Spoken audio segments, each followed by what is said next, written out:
Di sini SOP pemeriksaan fisik sistem pemeriksaan respirasi. 1. Persiapan alas stetoskop. 2. Persiapan pasien dan lingkungan. Yang pertama, memberikan salam pembuka, menjelaskan tujuan tindakan, meminta pasien untuk membuka pakaian. 3. Selanjutnya meminta pasien berbaring dengan posisi terlentang.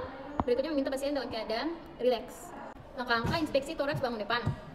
Perhatikan posisi trakea, normal kiri atau kanan. Perhatikan bentuk dada, amati kemestrian dada, amati adanya tertraksi interkosta, amati gerakan paru, amati strenum, tentukan jenis pernapasan, apakah ada pernapasan abnormal, berikutnya hidung, frekuensi pernapasan, berikutnya bandingkan pergerakan dinding dada kiri dan kanan, apakah pergerakan sama paru kiri dan kanan. Lakukan palpasi pada dinding tora untuk menilai tacil, tambah remitus, bandingkan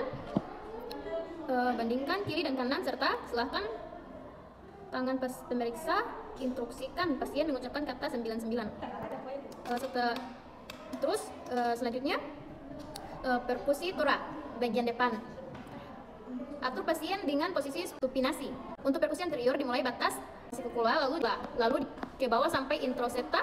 Tentukan batas paru kanan dan kiri bunyi paru normal. Berikutnya auskultasi torak bagian depan. Gunakan diafragma stetoskop untuk dewasa dan bel pada anak.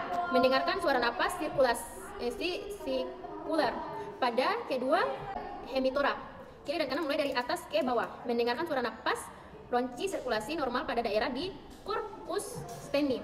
Mendengarkan suara napas tambahan wheezing dan crackles. Nah, berikutnya pemeriksaan perubahan irama napas dan irama jantung.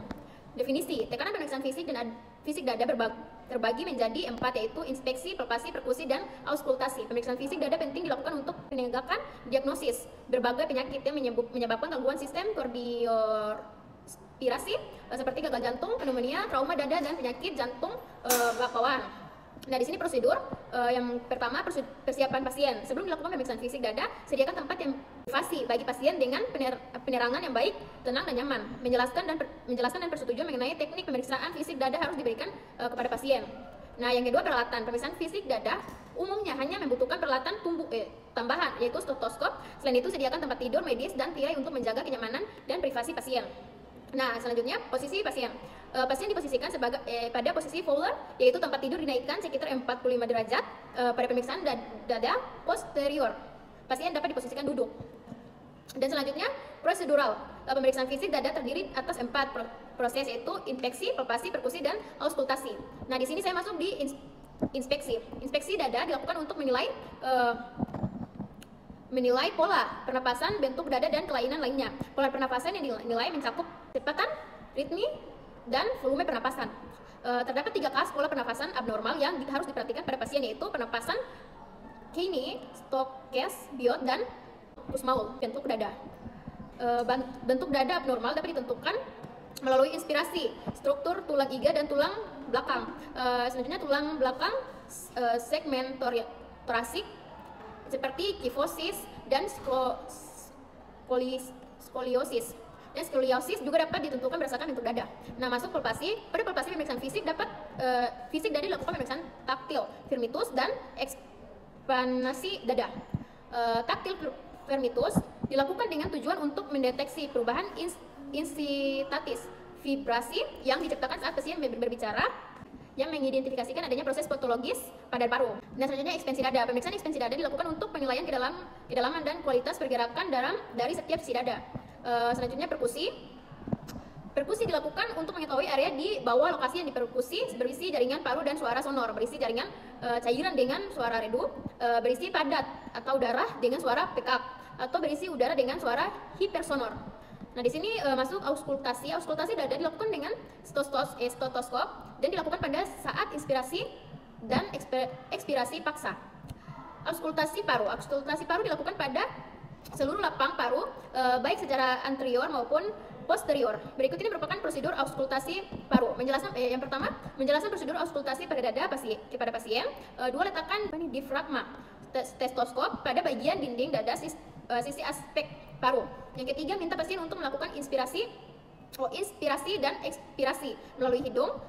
Dan keempat, lanjutkan auskultasi ke semua lobus paru dan bandingkan antara kedua sisi dada. Nah, kemudian lakukan prosedur auskultasi kembali pada bagian posterior dada dengan meminta pasien duduk tegak dan menyelingkan lengan pada dinding dada untuk menggeser skupla. Selanjutnya, suara napas normal adalah vestibular suara wheezing. Ya, di sini auskultasi jantung. Auskultasi jantung membutuhkan pendengaran yang baik dan kemampuan dalam membedakan kelainan suara yang tipis. Auskultasi jantung dilakukan pada 4 area jantung, yaitu area aortik, area pulmonal, area tricuspid, area mitral. Selanjutnya, pemeriksaan bunyi napas dan bunyi jantung. Auskultasi jantung. Pemeriksaan auskultasi jantung meliputi pemeriksaan bunyi jantung, bising jantung, gesekan prikrat. Nah, di sini bunyi jantung. Untuk mendengar bunyi jantung diperhatikan. Yang pertama, lokalisasi dan asal bunyi jantung. Yang kedua, menentukan bunyi jantung 1 dan 2. Dan ketiga, intensitas bunyi dan kualitasnya. Dan keempat, adanya tindakan bunyi jantung 3 dan bunyi jantung 4. Yang kelima, irama dan frekuensi jantung. Dan yang keenam, bunyi jantung lain yang menyertai bunyi jantung. Dan di sini saya akan masuk di suara napas. 1. Vestibuler. Suara napas vestibuler terdengar di semua lapang paru yang normal, bersifat halus, nada rendah, inspirasi lebih panjang dari ekspirasi. Yang kedua, brancho vestibuler terdengar di daerah percabangan branchus dan trakea sekitar sternum dari regio interspula maupun IC1 1 sampai 2. Inspirasi sama sepanjang dengan ekspirasi. Yang ketiga, bronchial terdengar di daerah trakea dan sternal nok, bersifat kasar, nada tinggi, inspirasi lebih pendek atau ekspirasi. Suara tambahan pada pernapasan normal tidak dapat ditemukan suara tambahan. Jika ditemukan suara tambahan, identifikasi ada kelainan. Adapun suara tambahan yaitu 1. Relax atau crowdcast, 2. Ron, 3. Wheezing, 4. Pleural friction, 5. Vokal resonansi.